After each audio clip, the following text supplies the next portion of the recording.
జగన్ రెడ్డి నేతృత్వంలో ఉన్నటువంటి రాక్షస మోక అడ్డు తగులుతూనే ఉంటుంది. అది వాళ్ళకి షరా మామూలే.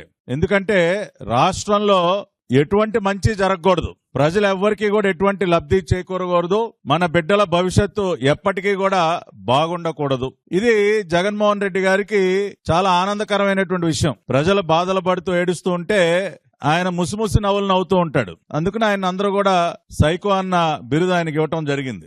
ఇక మెడికల్ కాలేజీ విషయానికి వస్తే వైఎస్ఆర్ కాంగ్రెస్ పార్టీ కొన్ని దొంగ సంతకాలు పోగేసుకుని ఏదో ప్రజలు పెద్ద ఎత్తున దీనిపైన తిరుగుబాటు చేస్తా ఉన్నారంట. ఇది అసలు ఏమాత్రం కూడా సరైనటువంటి విధానం కాదంట. అందుకని చెప్పి ఆ తాడేపల్లి ప్యాలెస్ లో కూర్చుని కొన్ని దొంగ సంతకాలు తయారు చేసుకుని గవర్నర్ గారి దగ్గరికి బయలుదేరాడు జగన్మోహన్ రెడ్డి. దేనికి? పీపీపీ విధానంలో, పబ్లిక్ ప్రైవేట్ పార్ట్నర్షిప్ విధానంలో మెడికల్ కాలేజీల ఏర్పాటుకు వ్యతిరేకంగా జగన్మోహన్ రెడ్డి గారు ఇవాళ ఎగేసుకుంటా గవర్నర్ గారి దగ్గరికి వెళ్తా ఉన్నాడు సాయంత్రం 4 గంటలకి.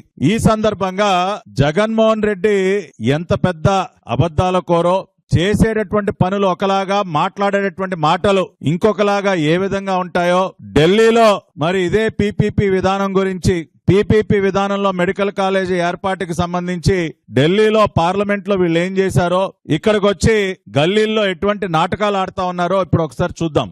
రాష్ట్ర ప్రజలందరూ కూడా గతంలో కూడా అనేక నాటకాలు చూశారు. జగన్మోహన్ రెడ్డి ప్రజల్ని మోసం చేయడానికి, నమ్మించడానికి ఆడినటువంటి అనేక దొంగ నాటకాలు గతంలో కూడా చూసాం. ఇప్పుడు మరొక నాటకం, ఢిల్లీలో ఒక మాట, గల్లీలో అద్భుతమైనటువంటి నాటకాలు ఇక్కడ. సో ఒకసారి వివరాల్లోకి వెళితే, ఇప్పుడు నేను మీకు స్క్రీన్ మీద చూపిస్తున్నది standing committee on health and family welfare. వారు హెల్త్ అండ్ ఫ్యామిలీ వెల్ఫేర్ కి సంబంధించినటువంటి standing committee report number 157 dated 9th February 2024, ఫిబ్రవరి 9, 2024 పార్లమెంట్ లో హెల్త్ అండ్ ఫ్యామిలీ వెల్ఫేర్ కి సంబంధించినటువంటి స్టాండింగ్ కమిటీ ఇచ్చినటువంటి నివేదిక 157. ఈ స్టాండింగ్ కమిటీలో ఎవరు సభ్యులుగా ఉన్నారు, ఏమి రికమెండ్ చేశారో మనం చూద్దాం. ఇది ఒక్కసారి మీరందరూ కూడా గమనించాలి.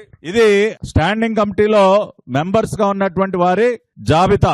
చైర్మన్ భువనేశ్వర్ కలిత, అదేవిధంగా రాజ్యసభ నుంచి ఒక 9 మంది సభ్యులు, మిగతా వారంతా కూడా లోక్సభ నుంచి ఉన్నారు. లోక్సభ నుంచి ఎవరు సభ్యులుగా ఉన్నారన్నది ఒకసారి చూస్తే, శ్రీమతి మంగళ్ సురేష్ అంగడి, మిస్ భావన గవాలి, శ్రీ మద్దిల గురుమూర్తి. ఈ పేరు ఎక్కడో విన్నట్టుంది కదా మీ అందరికి. శ్రీ మద్దిల గురుమూర్తి, ఎం గురుమూర్తి, డాక్టర్ గురుమూర్తి. మీ అందరికీ కూడా బాగా పరిచయం ఉన్నటువంటి పేరు, విన్నటువంటి పేరు. ఎవరి గురుమూర్తి గారు? తిరుపతి పార్లమెంట్ ఎంపీ జగన్మోహన్ రెడ్డి గారి వ్యక్తిగత doctor, personal doctor. Jaganmohan Reddy గారికి నిత్యం వైద్య సేవలు అందించినటువంటి ఆయన పర్సనల్ డాక్టరు ఈ గురుమూర్తి గారు.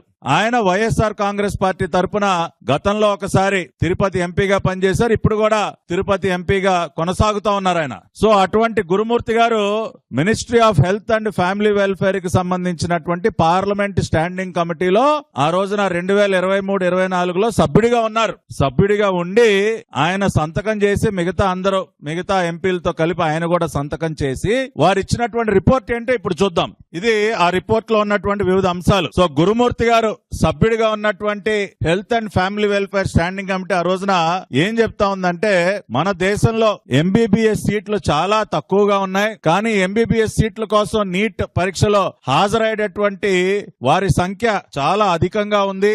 కాబట్టి మనం సీట్ల సంఖ్యని పెంచాలి అని చెప్పి గ్రాఫులేసి మరి ఒకసారి చూస్తే 2023-24లో నెంబర్ ఆఫ్ ఎంబీబీఎస్ సీట్స్ 1,07,658 ఉంటే, నీట్ పరీక్షలో హాజరైనటువంటి వారి సంఖ్య 20,38,000. అంటే 1,00,000 సీట్లకి 20 లక్షల మంది మరి రాస్తా ఉన్నారు, పరీక్షలు రాస్తా ఉన్నారని చెప్పి వారు దానిలో ప్రస్తావిస్తూ తర్వాత ఏమన్నారో చూద్దాం. అదే విధంగా పీజీ సీట్లు కూడా అందుబాటులో ఉన్నది 68,000 పీజీ సీట్లు అయితే, పరీక్ష రాసేవారి సంఖ్య దాదాపుగా మరి 2,08,898 ఉంది. దాదాపు 3 రెట్లు అధికంగా పీజీ సీట్ల కోసం రాస్తా ఉన్నారు. కాబట్టి పీజీ సీట్లు కూడా పెంచాలి అని చెప్తూ వాళ్ళు ప్రపోజ్ చేసింది ఏంటో ఇప్పుడు చూద్దాం. ఇదిగోండి, పెద్ద అక్షరాలతో స్క్రీన్ మీద వేసి మరీ చూపిస్తా ఉన్నాం.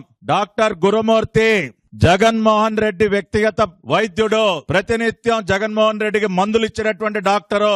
ఈయన గారి పాదయాత్ర అని చెప్పి ఆ రోజుల్లో రోడ్డు పైన వీధి నాటకాలు వేసినటువంటి సందర్భంలో ఈయనతో పాటు పాపం నడిచి ఆయన కాళ్ళకు ఆయింట్మెంట్లు రాస్తూ వాళ్ళ ఇంట్లో మనిషి డాక్టర్ గురుమూర్తి జగన్మోహన్ రెడ్డి ఇంట్లో మనిషి, జగన్మోహన్ రెడ్డి పర్సనల్ డాక్టర్. ఆయన health and family welfare standing committee సభ్యుడిగా ఉంటూ ఆయన ఏం చెప్పారు, వాళ్ళు ఏం రికమెండ్ చేశారు, encouraging private investment in medical education is another avenue to explore. Medical education sector లో ప్రైవేట్ ఇన్వెస్ట్మెంట్ ని ఎంకరేజ్ చేయాలి.